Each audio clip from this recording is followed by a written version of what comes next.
Now let's talk about another application of gas laws.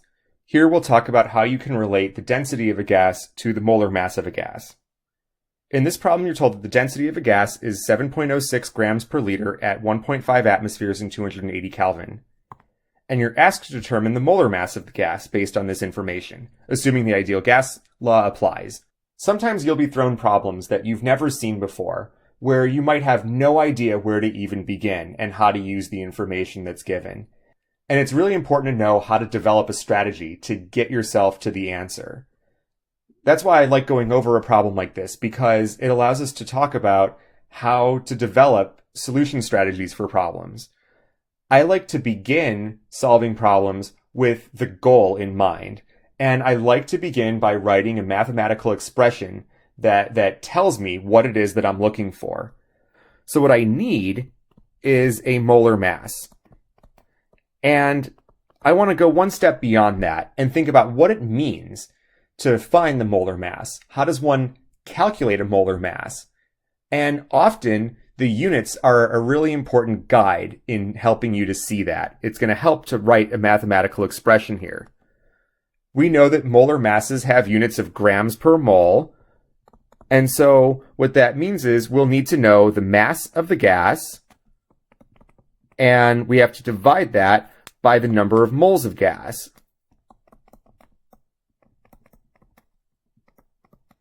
If I can find these two things, then I'll have solved the problem.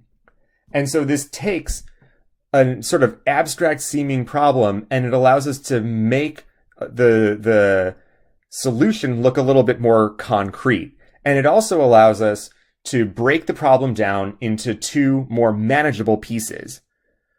In one piece, we're going to find the mass of the gas, and then separately we'll find the number of moles of a gas, and then we'll put it all together and get the answer.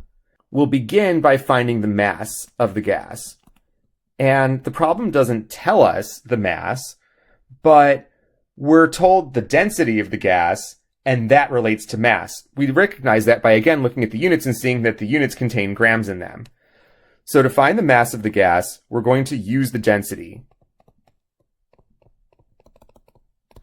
Now, we're told that it's 7.06 grams per liter, but we're not told how many liters there are. And since you're not told that, then you can assume a sample size. And you could pick any number that you want. It won't matter in solving the problem. You just have to be consistent. I think a convenient number to use in this problem is 1 liter. So we're going to assume a 1 liter sample because the problem tells us it's 7.06 grams per liter. And so if you have 1 liter, then the mass is 7.06 grams. Maybe I'll just take a moment to show that and see how the units cancel. So if I take the 1 liter that I've assumed times the density of 7.06 grams per liter, then the liters cancel out and I have 7.06 grams of the unknown gas. All right, so I've answered the first part of the problem. The next part is to find the moles of gas. And let's think about how I'm going to find that. So at this point, what other information do I have in the problem that I haven't used yet? I know the pressure is 1.5 atmospheres. I know the temperature is 280 Kelvin. I also know that I have 1 liter of gas because I assumed that number in the problem. So if I know pressure and temperature and a volume, then I can use PV equals nRT to find what the moles are. So that's how we're going to do this part of the problem. Use PV equals nRT. And to find N, we could divide both sides by RT. So N is equal to PV over RT. And for the pressure, we have that it's 1.5 atmospheres. And for the volume, that was what we assumed to be 1 liter. For R, we want to make sure that we're using the small value of R of 0.08206 because that has units that also contain liters and atmospheres. And T, you're told, is 280 Kelvin. So there we have it. All right, we'll just do a quick unit cancellation here. Atmospheres cancel, liters cancel, Kelvin cancels.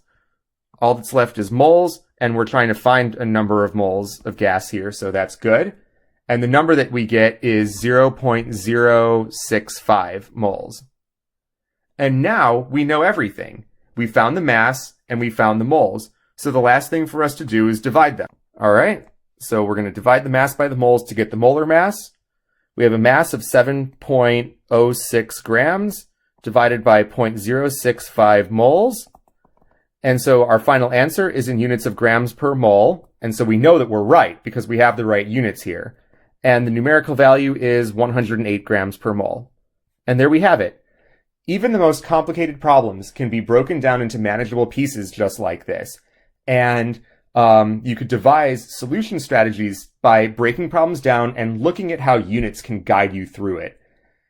In the book, when they talk about gas laws and gas density, there are some crazy equations that they use that relate density and molar mass and pressure and temperature and all of that.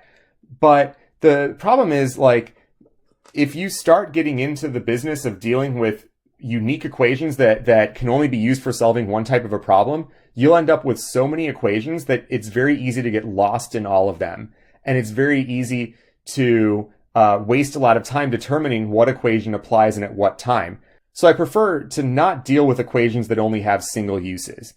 I prefer to instead think about how I can use versatile equations that can be used to solve lots of different types of problems by reasoning through the units to solve things. Hopefully it was helpful to kind of see a discussion on how you can break a problem down into pieces like this. Up next, we'll talk about gas stoichiometry.